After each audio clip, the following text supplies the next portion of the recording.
জয় গুরু।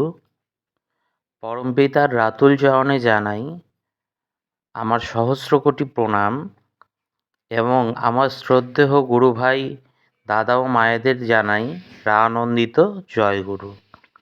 সত্যানুচরণ পাঠ, তৃতীয় খণ্ড। জগতে মানুষ যত কিছু দুঃখ পায় তার অধিকাংশই কামিনী কাঞ্চনে আসক্তি থেকে আসে। ও দুটো থেকে যত দূরে সরে থাকা যায় ততই মঙ্গল।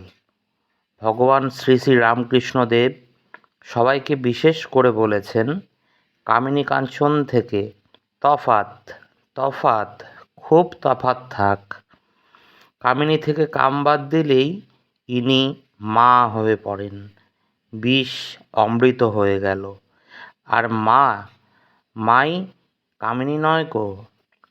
মার শেষে ঘি দিয়ে ভাবলেই সর্বনাশ। সাবধান, মাকে মাগি ভেবে মরো না। প্রত্যেকের মাই জগৎজননী।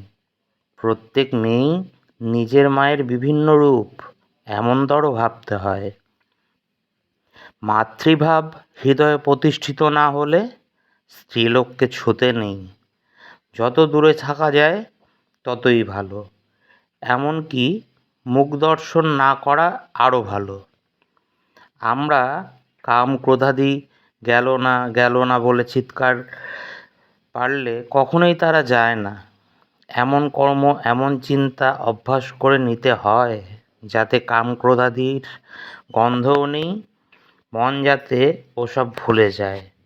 মনে কাম ক্রোধাদির ভাব না এলে কি করে তারা প্রকাশ পাবে?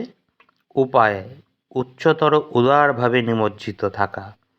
সৃষ্টিতত্ত্ব, গণিতবিদ্যা, রসায়নশাস্ত্র ইত্যাদির আলোচনায় কাম রিপুর দমন হয়। কামিনী কাঞ্চন সম্বন্ধীয় যে কোনো রকম আলোচনাই ওতে আসক্তি এনে দিতে পারে। ও সব আলোচনা থেকে যত দূরে থাকা যায় ততই ভালো। জয় গুরু।